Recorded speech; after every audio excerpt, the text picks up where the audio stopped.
तो चलिए आज बात करते हैं आईएनएस विक्रांत की। इसका कमीशन होना भारत के लिए सिर्फ एक खबर नहीं है, ये एक बहुत बड़ा एक ऐतिहासिक पल है।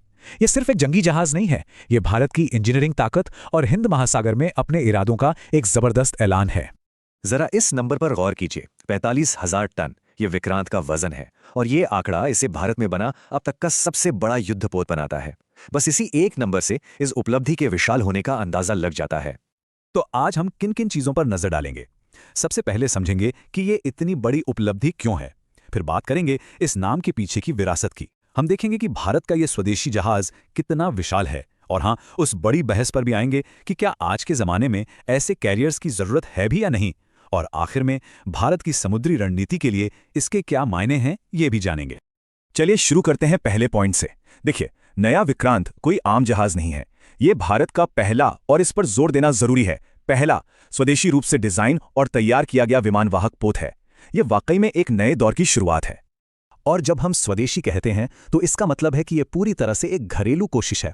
सोचिए, इसे नेवी के अपने वॉरशिप डिजाइन ब्यूरो ने डिजाइन किया और कोचीन शिपयार्ड ने इसे बनाकर तैयार किया। यह मेक इन इंडिया का शायद सबसे बड़ा और जीता जागता सबूत है।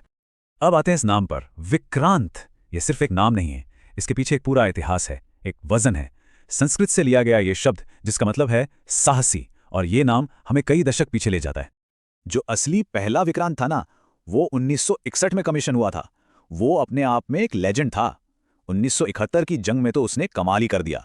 पूर्वी पाकिस्तान की नौसैनिक नाकाबंदी करके जंग का रुख ही भारत की तरफ मोड़ दिया था।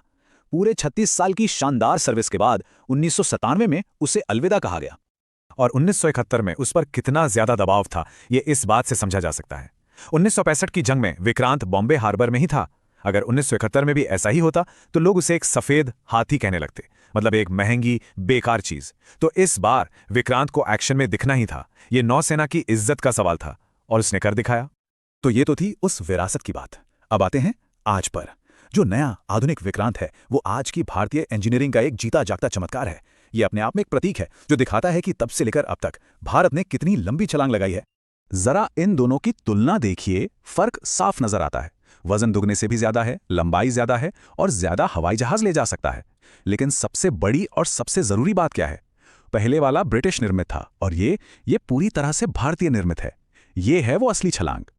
और स्वदेशी की बात करें तो ये देखिए, 76%, मतलब इस जहाज का 3/4 से ज्यादा हिस्सा यहीं भारत में बने सामान और भारत की ही एक्सपर्टीज से बना है।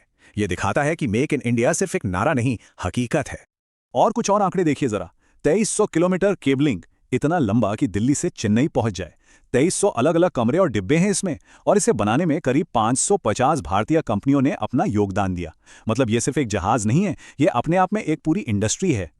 लेकिन इन सब के बीच एक बहुत बड़ा और जरूरी सवाल भी है। क्या आज की दुनिया में, जहां एक से एक खतरनाक मिसाइलें मौजूद हैं, ऐसे विशालकाय विमानवाहक पोत जिन्हें फ्लैट टॉप भी कहते हैं, वाकई काम के हैं? ये एक बहुत बड़ी रणनीतिक बहस है। इस बहस के दो पहलू हैं। एक तरफ जो आलोचक हैं वो कहते हैं कि ये तो समंदर में एक सिटिंग डक है, मतलब एक आसान निशाना। आज की सुपरसोनिक मिसाइलों के सामने ये भला कैसे टिकेगा? लेकिन दूसरी तरफ जो इसके समर्थक हैं वो कहते हैं कि ये एक अपरिहार्य संपत्ति है, मतलब इसके बिना काम नहीं चल सकता। ये समंदर पर दबदबा बनाने और मनोवैज्ञानिक संतुलन बदलने के लिए जरूरी है, खासकर हिंद महासागर जैसे बड़े इलाके में। तो इस पूरी बहस के बावजूद एक बात साफ है, विक्रांत भारत की लंबी सोच और भू राजनीतिक महत्वाकांक्षाओं का एक अहम हिस्सा है। यही जहाज भविष्य में भारत की समुद्री रणनीति को आकार देगा। देखिए, किसी भी मॉडर्न नेवी की ताकत को 3 हिस्सों में देख सकते हैं। पहला, हार्ड पावर, यानी सीधे लड़ने वाले जहाज, पनडुब्बियां। दूसरा, सॉफ्ट पावर, जैसे मदद या राहत पहुंचाने वाले जहाज। और तीसरा, और शायद सबसे अहम, पावर प्रोजेक्शन, यानी अपने देश से दूर जाकर अपनी ताकत और इरादे दिखाने की क्षमता। और एक एयरक्राफ्ट कैरियर, वो इसी पावर प्रोजेक्शन का सबसे बड़ा और सबसे बेहतरीन हथियार है। ये एक तैरता हुआ एयरबेस है जो आपकी ताकत को आपके तटों से हजारों किलोमीटर दूर ले जा सकता है। ऐसा और कोई भी जहाज नहीं कर सकता। और ये पावर प्रोजेक्शन आज क्यों जरूरी है? जरा इस क्षेत्रीय दौड़ को देखिए।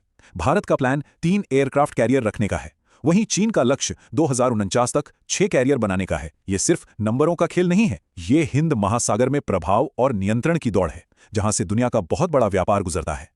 और यहीं पर मशहूर सोवियत एडमिरल सर्गेई गोर्शकोव की ये बात बिल्कुल फिट बैठती है।